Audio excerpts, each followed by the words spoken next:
All right, hey, we want to welcome everybody today to our unveiling of the automated parking enforcement plan here at the city. And you'll see a lot of these, we call them safety sticks here. And they have both radar and cameras in them, and they can automatically ticket anybody who parks illegally in zones that are enforced by these. And we have a whole list of people today who have really expertise in this. So, first of all, I want to bring up Nathan Martinez, who's the director of GSD, and Nathan will talk a little bit about how we ended up getting to this point of putting these up. Thank you, Dan. Good afternoon, everyone. My name is Nathan Martinez. I'm the Department Director for General Services. We oversee the parking division here in the city of Albuquerque. One of our top 311 complaints for bad parking is for bad parking, and we're limited in the amount of enforcement officers that we actually have. We have 7 officers who patrol the city, making sure that people park appropriately. But in some areas, we see repeat offenders and people who refuse to acknowledge red or yellow curbing. We also see people parking in bike lanes as we have here or the bus stops. So we started looking for solutions and found a program partner called MPS, and their SafetySticks, which you can see here, have been installed. These are solar powered cameras that take a picture of a license plate and send it to a parking officer who at that point will write a ticket. And those tickets will then be mailed over to those offenders that are parking illegally or creating blockages in bike lanes and things like that. So we want to make sure that we're keeping these lanes clear, keeping public safety in our forefront decision making, and that's what we're so proud to announce today to the city of Albuquerque, that we've got this new program in place to better prepare everybody when they see them, and not to park in these bike lanes or in areas where they're going to create a danger or a risk to Albuquerqueans that are using our bike lanes, bus stops, pedestrian ways, anything like that. So excited about that. With that, I'd like to introduce our parking division manager, Maria Griego, and she can speak more to the program. Thank you. Hi, my name is Maria Griego. I wanted to explain a little bit how the system's going to work. So the radar will sense a vehicle that's parked in, like say here, this bike lane or bus stop, and it'll give it 90 seconds to move out of the way. If they fail to do so, then it will create an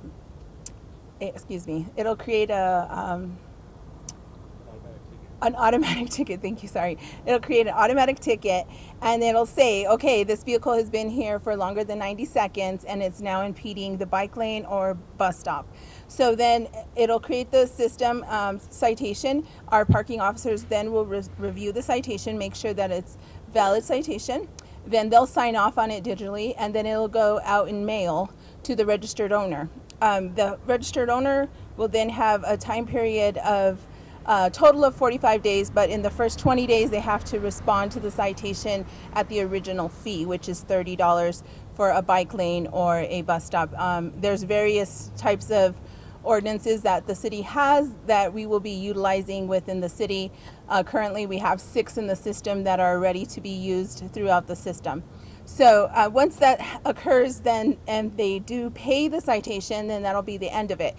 If they fail to pay any of the citations, we'll go through the process, which is the fine will double, then triple, then eventually end up in court, which is the same process that we currently have for any parking citations that are written by our parking enforcement officers. The parking enforcement officers that write these citations are sworn officers to uphold the city ordinances, so they don't take it lightly when they're looking for this. And because of that, the public safety aspect of it all is like the director said, is in our forefront. We want to make sure that the roadway users, which includes pedestrians, it includes people that are on the side of the road, which would be like bus stop participants, bike lane users, cyclists. We want to make sure all of those people are being able to use the roadway safely. And so that is why we were looking for a solution. And we went to City Council, and Councilor Joaquin Baca said, hey, that sounds like a great idea. Let's do it. Let's work something out to make Albuquerque safer. And so we went forward with the project, and this is where we are today.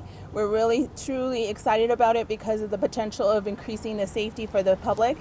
And let's see. Oh, we'll also be using these in crosswalk areas around schools. One of the number one complaints that we receive in the parking division is that there's people parking in a crosswalk where students are crossing, and it makes it very unsafe because a stopped vehicle and a small person or medium-sized person may be crossing the street, and because of the line of sight, they cannot see the child trying to cross the street, and it creates a really hazardous situation. So that's why we're looking forward to installing those safety sticks in that area, those types of area, so that way we can create safer crossings for students. And I'll go ahead and introduce Councillor Joaquin Baca. Thank you, Maria. Hey, everyone, thank you. You know, when you run for these positions, you know you're going to be dealing with some of the big topics, housing, crime, etc.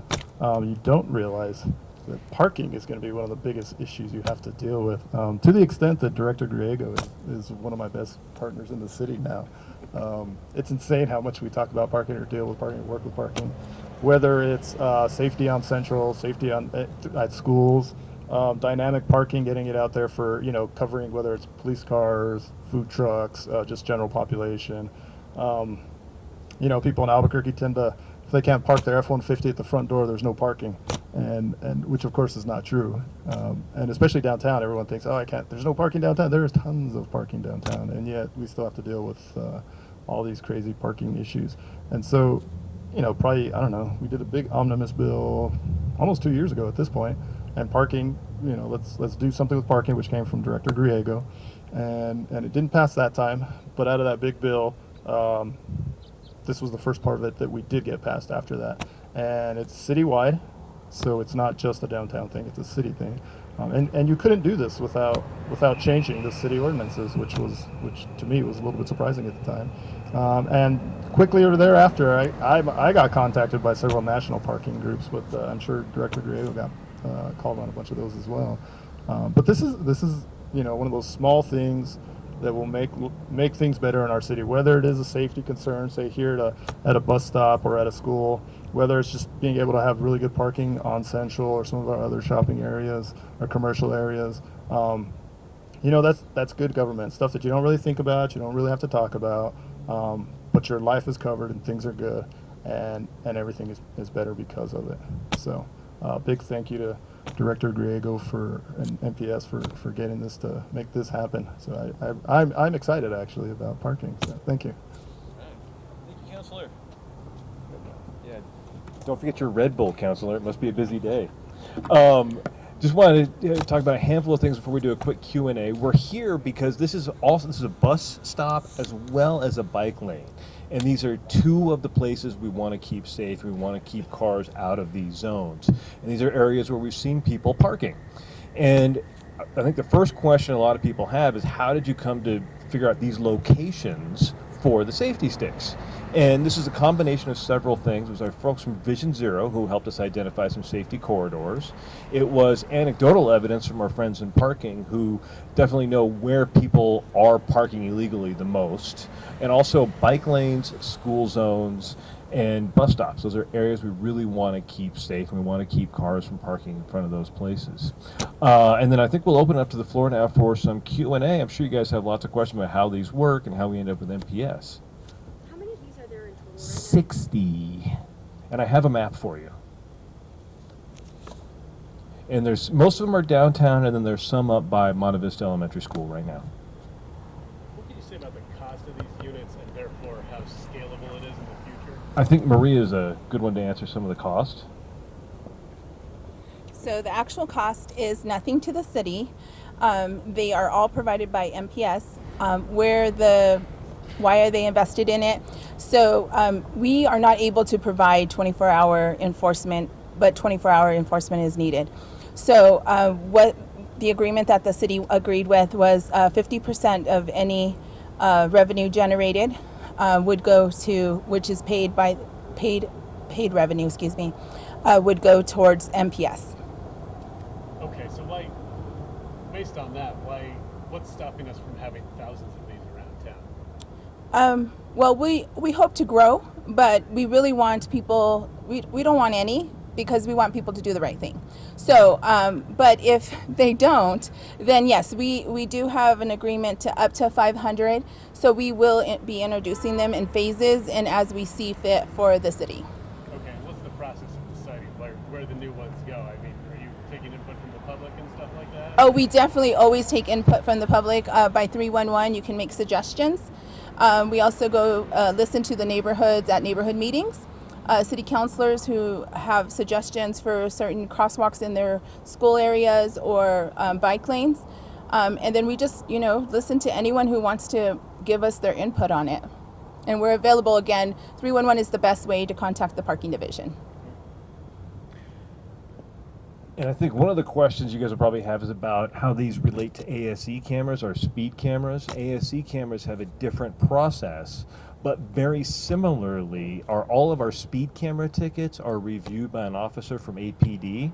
And just like that, an officer from parking also reviews all of the tickets from the SafetySticks. And then unlike the ASE cameras, these are actually criminal citations, like every parking ticket is. ASE citations are civil citations. Anything else? Yeah. Just to reiterate, these are solely for bike, bus, and cross. Any no parking zone. They could be anywhere. There's see some over here near the loading zones by City Hall and by APD Main. But we're really focusing on safety first. And the most unsafe places are bike lanes, right? We definitely don't want cars parked in bike lanes. We definitely don't want cars parked in front of bus stops. Dan, there was some discussion when this passed of using these things for like a variability of use, like if it's parking spots, so like it's a no parking zone for 1 hour, then it becomes a food truck parking zone, then it maybe for a police car. Is that a... Why don't we talk offline about that, Peter? Yeah, that's a more detailed question than I think we want to get into with everybody here. Anything else? Jesse. For the schools, are they going to go to all the schools automatically, or do the people have to request it? Not yet. We're in the initial stages of this, and we'll grow as we need to grow. Are they all up already? The 60, I believe they are installed, right? Yes, all 60 are installed. And where'd you guys get the idea from? Is anyone else doing this in the country? Oh yeah. Do you want to talk more about how we found MPS? Sure. So we have the Smart Cities group within the city of Albuquerque. So I'm part of the group and not in a distance. So we meet and we discuss things that could make our city safer. This was brought out probably about 2.5 years ago. And so we decided to visit the situation, see how we could use this technology to increase the safety of the city in a whole. And so that is how it became. And then we did not a pilot program, but a sales, kind of like a sales RFI. Okay. And so we did that, and then we did a bunch of research online to find what other cities. I know there's some in the Far East. I think there's some in the Southwest by Phoenix and Texas. I think there's some in Denver, right? And then some in Wyoming. Those are just a few that I reviewed and talked to those cities to find out what worked, what didn't work, takeaways, how to make the program most beneficial for the citizens in safety. And they all said it's great, it works, it helps people to do the right thing, it curbs bad behaviors, and that's exactly what we're looking for. And so with the smart technology, I think that was us moving in the right direction.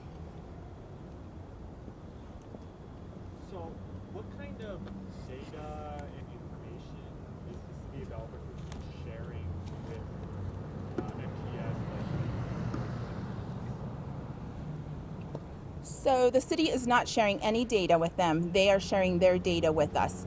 The data that is collected by these units will belong to MPS, and they'll share it with us only for the ones that are deemed traffic citations. Yeah. And then, do you want to talk a little bit about the fees? Because fees will vary on these depending on what zone you're in. Like a regular no parking zone fee is like $30. Right. But then in a crosswalk or a school zone, it's considerably higher, right? No, those are also 30. Oh, those are also Yeah. 30, okay. And Yeah. for like the 90-second, like grace period, is there like, will it say that you're out of violation, or does it give you a warning so that you can move? no violations from these specific boxes, but you shouldn't be here anyway. Like, you shouldn't be here for any seconds. And just a little more on that. So it's 90 seconds from the time that it says that a citation should be issued.